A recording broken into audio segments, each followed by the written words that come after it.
Someone could think that logically, when you find a wall in your path, the best course of action is to simply go around it. Races like the Zeroes would say something like, it's a waste of energy, and forget about it for the rest of their lives. Maybe the race from cool would gather all of their resources to wonder why is there a wall? And humans, well, a loud sound echoed through the rock valley, followed by a cloud of smoke and fire. Let's just say that if they came across a wall, they go through it. So the intel wasn't lying, huh? Standing on a rock, a man in his mid-40s exhaled briefly, shaking his head where his gray hair fell over his eyes. On his body was the latest model of the Explorer gear, an exosuit made of a carbon alloy with long cylinders on his arms up to his shoulders and another pair on the back of his legs. These were connected to a backpack with thick cables attached to his thighs and shoulders, all powered by a plasma battery resting on his lower back. "General Henryk, sir." A voice behind him captured his attention, making him turn to face a woman wearing a combat suit similar to his. "Lieutenant M, reporting for duty." She crossed her arms behind her back and stood in place. "Polite as usual, am I right, M?" He laughed and made his suit jerk a little. "We are alone. You don't need to use those titles with me." "Force of habit, I guess." Finally, she adopted a more relaxed position, which didn't change much from the first one. "So, any news about our problem here?" With the hand, the general pointed towards something that could easily be described as a force field. Surrounding a fortress made of coal-black stone and iron, there was a spherical dome covered with some unknown energy. It glowed like a glass of copper-like color on a sunny day, allowing both sides, inside and out, to see each other. M shook her head, her short brown hair briefly covering her eyes. "Not good, at least. We tried with the KM explosives and only managed to dig a hole in the ground." "Let me guess, the force field also goes underground?" "Indeed." Henryk sighed with a half-smile, letting her continue. "We also tried to shoot, hit, and even push against it to no avail. It seems like—" "It's really unbreakable." She nodded. Both of them stood there in silence for a moment, letting the dry wind of the planet play with their hair. Without a word, Henryk turned around and started to walk away from the shield, M following shortly after. The planet of Ecliria was home to the furthest base from Earth that humanity had in its galaxy. It was a planet filled with rare minerals and gemstones, usually used as catalysts for machinery and automata models, the latter being the most recent trend in at least 2 spiral galaxies. This place was known for its rocky composition and climate of dry cold and blizzards, and if it weren't for the minerals, Earth 1 and Earth 2 wouldn't pay so much care. Yet, since the incident there in Ecliria, it was inevitable that humankind would react as they did. Back at the camp, Henryk and M stopped inside a large tent, bigger than a house, and flooded with both people and floating screens of blue light. "Very well, useless worm shits. We have a damn force field covering our fortress and protecting those traitorous vermin from the Diese while they laugh in our face." Everyone stopped in their tracks to listen. "Those red son of a bitches tried to conquer this planet and murdered our people, and I swear to every god and space shit that we are not stopping until every one of them is dead or begging for their lives. Did everyone hear me?" "Sir, yes, sir," everyone answered in unison. "Then start working, you damn little shits." Henryk laughed while the soldiers smiled and echoed his laugh, resuming their duties on the spot. M rolled her eyes while she followed the general towards the floating blue screen in the further part of the tent. "Charming, as usual." "Someone needs to be." He winked before touching the screen and projecting a virtual map of the fortress and the surroundings of the shield. "So, as you were saying, the shield goes even underground?" His finger drew some lines that soon took the form of the shield under the rock and fortress. "And our best explosives didn't do shit to it, right?" "That's correct." M stood behind him, typing some info on the screen that soon projected on different places. "Sadly, we don't have much information about what they used to create the shield." "That's not true." Suddenly, a high-pitched voice made the two of them turn around. wearing a black robe with a tetrahedral object in one hand and a cigarette in the other. A woman with yellow glasses approached them. She wore her reddish-brown hair tied in a high ponytail, and her nose showed traces of having been broken in the past, yet her smile was confident, as no one else's. "Natasha!" The lieutenant greeted the woman, not even looking at her. Nat bowed her head with a bit of respect, just a tiny bit, while Henryk grunted. "Natasha, I hope your interruption has some valid basis. Otherwise, I'll have to ask you not to bother us." "You are always so serious when M is by your side." The woman with glasses sighed, but came closer anyway, starting to type on the screen with the hand that held her cigarette. "Like I said, it's not true that we don't have information about the shield." "You found something?" Natasha took a drag on her cigarette and exhaled the smoke before continuing. "While you, brainless brutes, were trying to make the whole planet explode, my team and I inspected the Dice's technology in the hope of learning about them, inspecting the corpses outside the shield. It was hard to cut them open with their metallic limbs in the way." The disgusted expression on M's face spoke volumes to the scientist. "You might not like my methods, but you can't deny my results." "Go on," insisted Henryk. Natasha held the tetrahedron high and smiled. "This is the core of their machines and technology, so I have an interesting theory." "How is that helping us to break through?" "I might need a couple of hours, but while we speak, my team is collecting more of these core batteries." She pressed the object against the screen, and it was only a second before a 3D model of it displayed on the HUD. "This core is filled with a strange energy.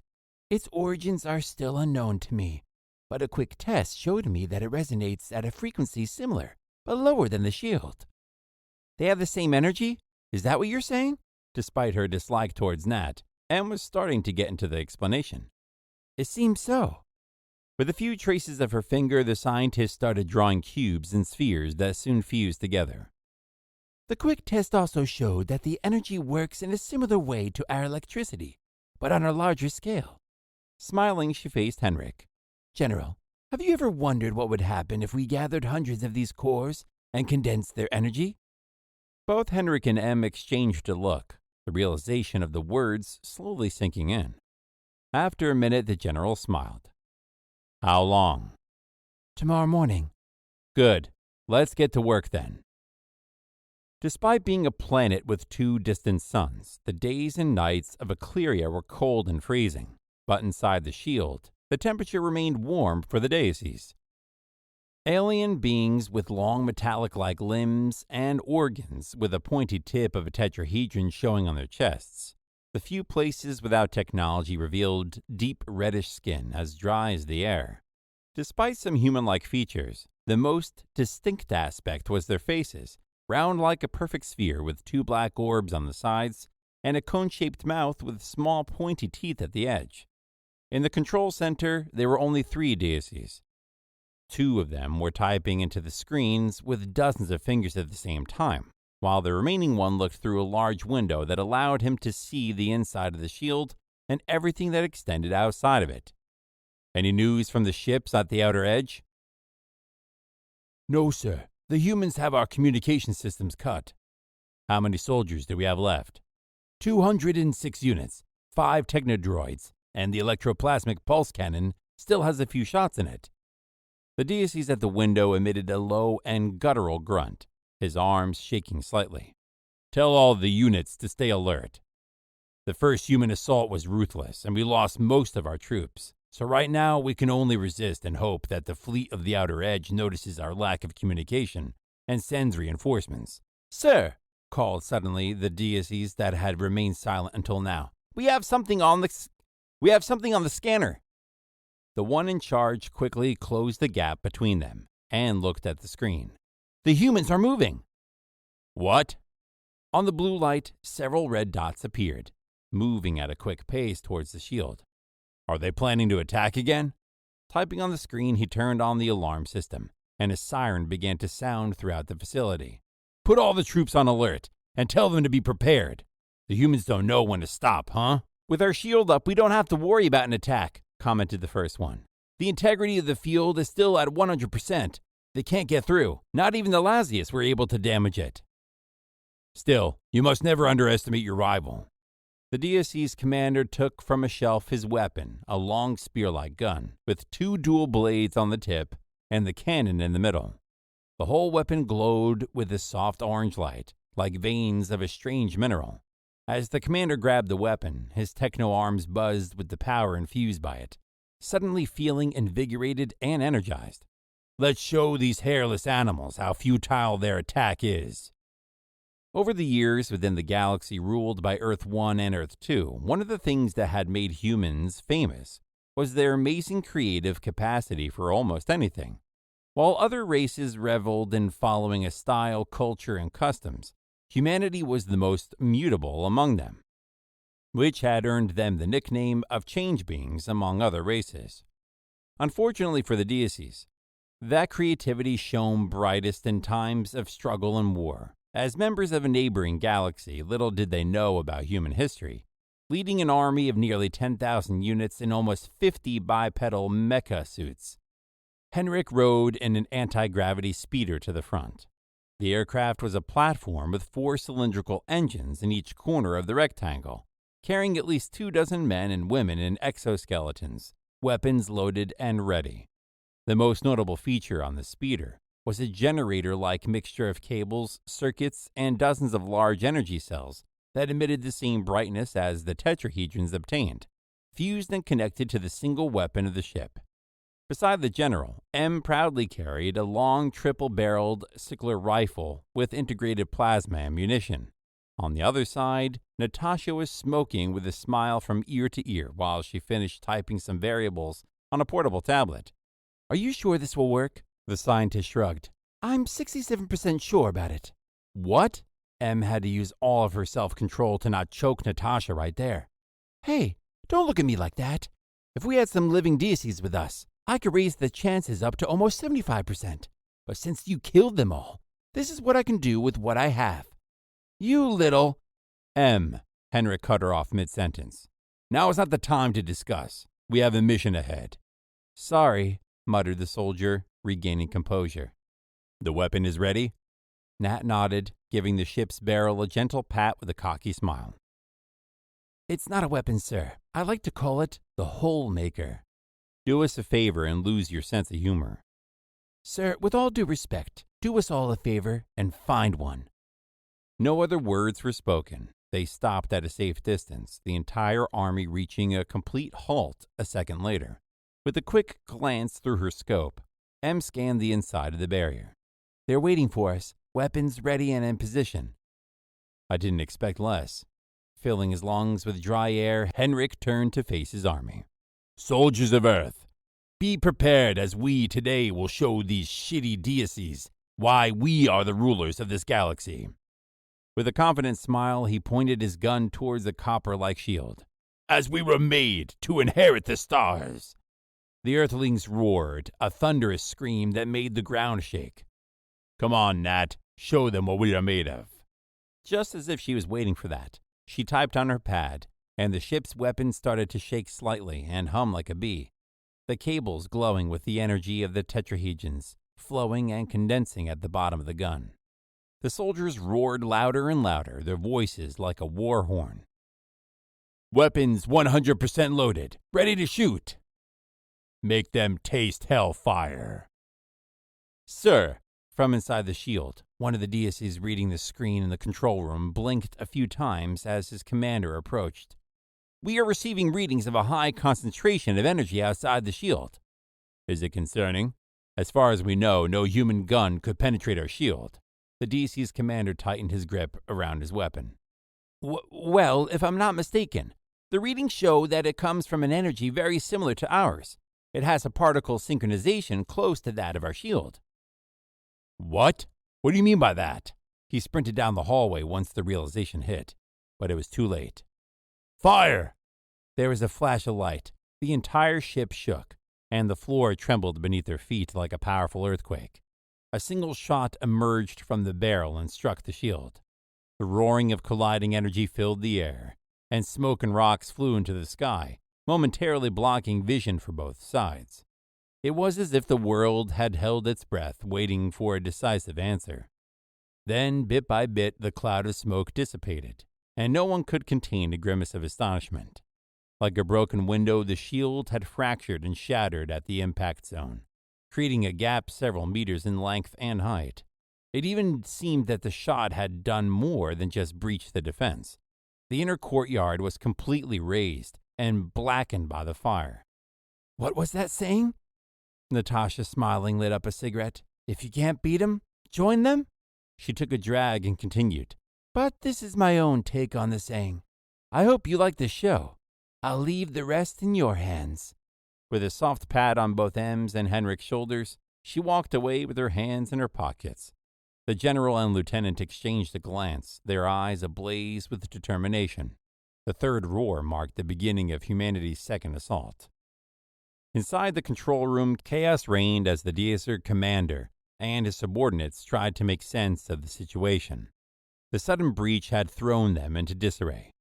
"Sir, the shield is compromised," one of the DC's technicians shouted, his fingers flying over the control panel as he tried to assess the damage. The commander, still clutching his weapon, stared at the fractured shield in disbelief. "How is this possible?" he muttered, his voice a mix of anger and shock. He quickly regained his composure, realizing the gravity of their situation. "Status report now."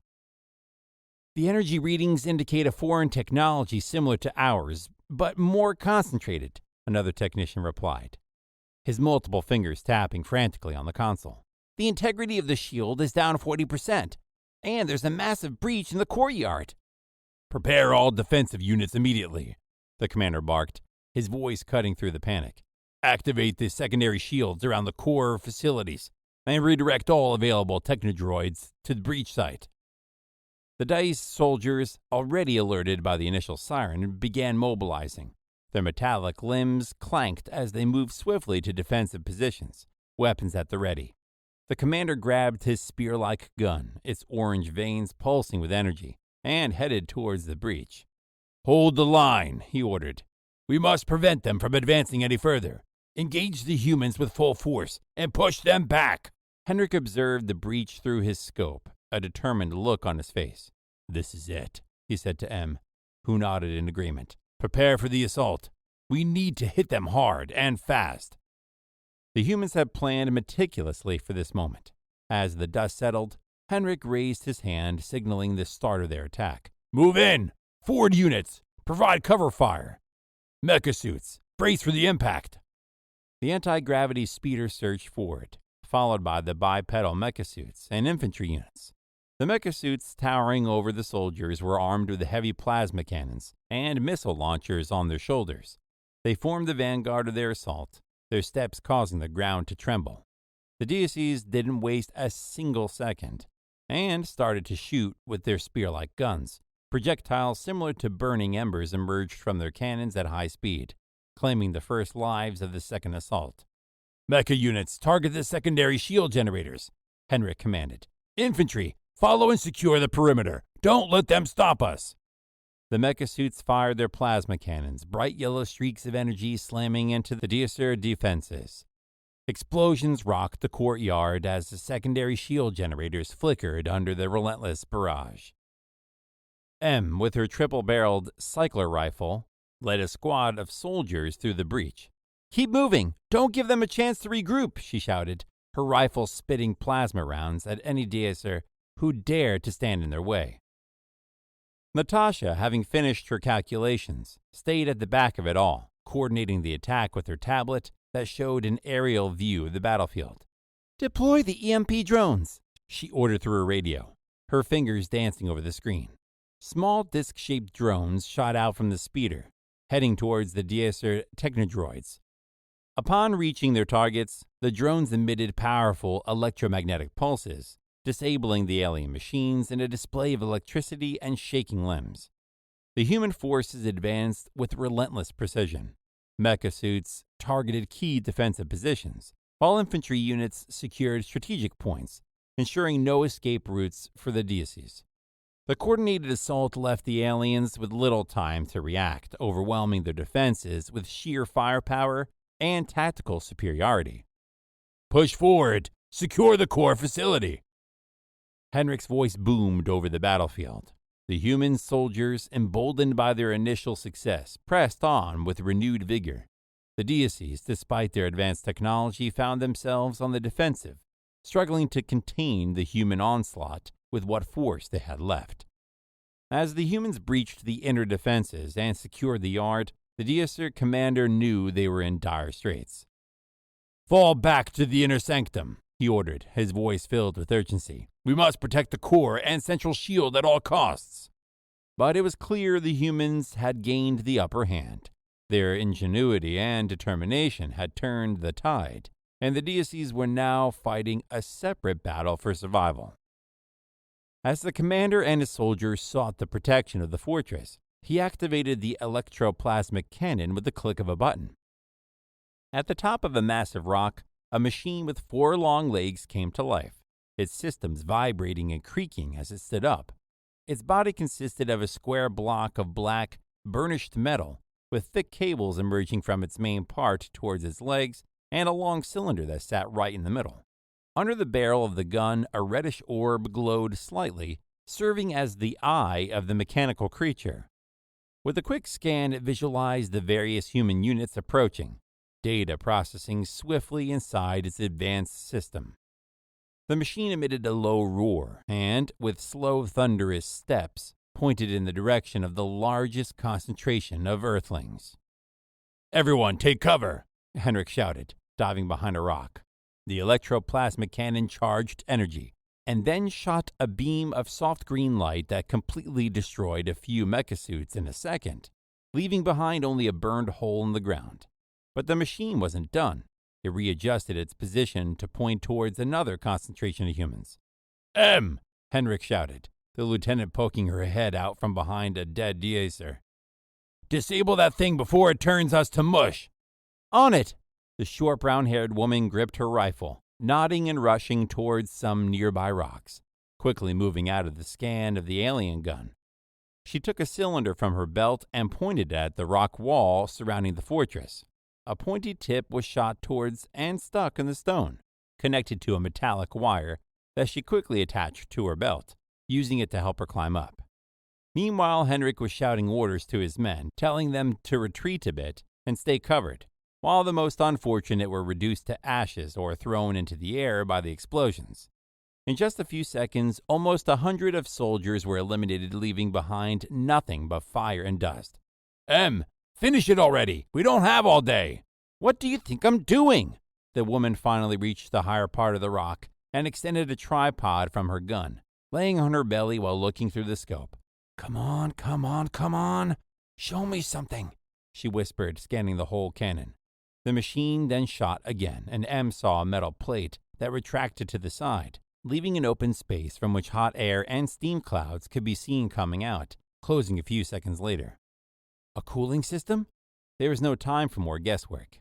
M took a deep breath and held it, waiting for the machine's next attack. Come on, shoot, damn it! Soon her wish was fulfilled. The metal beast charged a shot that eliminated a couple dozen human units along with 2 mechasuits. When the same plate slid open, exposing its interior once again, M slowly exhaled and pulled the trigger. A fast beam of yellowish light emerged from her 3 cannons and hit right in the opening, causing a burst of fire inside. The metallic creature started to shake as small explosions rocked it to the core, fire erupting from between its systems, emitting a low and deep rumble as it collapsed like a dying animal on the ground. The battlefield was suddenly silent as the troops scanned for new threats, but soon they realized they were the only ones there, all the Diese either already dead or hiding inside the building. Henryk, standing up, smiled towards them. "Come on, let's finish those rats." As the human soldiers advanced, the Dice's commander swiftly issued orders to his remaining troops. Knowing that they were outnumbered and outgunned, with less than 30 soldiers left, he had to make every move count. "All units, fall back to the lower level and secure the force field generator," he commanded, his voice echoing through the fortress's intercom system. "Technicians in the control room, prepare for our last stand. We cannot let them reach the generator, so we are going to bait them towards us." The soldiers on the lower level moved quickly, setting up defensive positions around the Forcefield generator. They fortified the area with energy barriers and readied their weapons, prepared to defend the critical infrastructure at all costs. In the control room, the technicians frantically worked to reroute power to secondary systems, closing the doors of the lower levels and leaving a clear route towards them, hoping to buy some time. The commander joined them, his presence a grim reminder of the stakes they faced. "Status report," he demanded, watching the screens that displayed the advancing human forces. "Sir, the generator is still operational, but the humans are closing in fast," one of the technicians replied, his fingers a blur on the keyboard. "We need to hold them off until reinforcements arrive." "Reinforcements won't be here in time," the commander growled. "Prepare to activate the emergency overload on the generator. If they breach that lower level, we'll detonate it. Better to destroy it ourselves than let them get their hands on our technology." The technician nodded, starting to send the instructions to the forces on the lower levels. There was a loud noise of guns and screams coming from the hallway outside the control room. All the technicians and soldiers in the room remained silent as the sound came closer. Then it suddenly stopped. In the generator room, an open hangar with a rock ceiling and nothing inside except for a strange machine in the center. It was bigger than a truck and had a square base of a dark reddish metal, with a succession of silver rings, one above the other, until reaching the top where an orb the size of a watermelon emitted a coppery light. Cables were attached to the bottom of the sphere, serving as a support. However, small sparks of electricity and energy jumped throughout the machine, which smoked and vibrated while a pair of technicians entered information and data into the generator's control panels. "How long for the overload?" asked the soldier, hiding behind a simple energy shield. He, along with a couple more of them, were the only line of defense on that part of the fortress. "Just a few minutes. The human attack almost disrupted the whole system." His voice was shaky and high-pitched, his fingers a blur against the screen. Then a crashing and rumbling sound echoed through the lower floor. The soldiers held their weapons and prepared. The sound repeated again, this time a bit closer, and once again. It sounded like metal being crushed and destroyed by more metal. But suddenly it stopped, just like it began. The Dices held their breaths as they exchanged glances between them. On the upper floor, the commander of the Dices was about to speak again when he heard a loud knock-knock on the door. Silence again. An explosion blew the door and filled the control room with smoke, followed by quick steps. The commander, coughing, was brutally hit on the head by something and fell to the ground, with a gun pointing between his eyes. With a white smile and fire in his eyes, Henryk stepped over the commander's chest. "Well, hello there. Hope you're enjoying our galaxy." The tip of his gun pressed against the Dieser's forehead. "Please do not resist. Your kind and mine have so much to talk about." On the lower levels, a similar explosion blew up the door. The soldiers started to shoot at the entrance, but because of the smoke cloud, they couldn't find their targets. A rain of yellow blast came down on them, forcing the shield wielders to retreat and cover the scientists while they frantically wrote and typed, diverting energy from the lower floors to the shield generator to force the overload. A deep and low step echoed in the room, and emerging from the smoke, a mech suit standed and pointed his guns at the Dieses. "Surrender now!" A male voice was heard through an integrated radio. "The fight is over." Back at the control room, when the smoke cleared, it revealed that the whole place was filled with human soldiers, all of them pointing their guns at the surrendered Dieses technicians. It was truly over for them. The next few minutes passed by in a bliss. The remaining of the human soldiers cleared the fortress from the last of the Dieses hiding or trying to escape, while the ones on the lower and upper floors were taken as prisoners. Henryk was now looking at the screens in the control room, with the kneeling Dieses commander beside him. "You have the right to remain silent, but be assured that one way or another, you and your kind will have to face justice for what they did." Then why are we alive? The alien had his arms restricted by handcuffs made of a strange material. In our world, we pay with blood the crimes we commit. Yeah, the Dices are like that. But you want to know something? The general lowered his face, smiling. We are humans, and you are in our galaxy. So you and your men will have to answer to our laws and customs. Therefore, until Earth 1 and 2 decide what to do with you, you will be our dear guests. It was then that on the main screen of the control room, the red dot of light began to flash slowly. The purpose? To indicate an incoming message from outer space. General, called out one of the human technicians. We have a message from Earth 2. That was fast. Henryk stretched his back, going to the bigger screen to read the message. Oh, would you look at that? His smile grew wider, turning a bit of face to the Dice's commander. Earth wants to have a nice little talk with you. I guess you and your men will have a nice long vacation on my planet. Don't forget to wear sunscreen. And with a hand sign, he commanded his men to take the prisoners away. He still had some paperwork to do here, after all.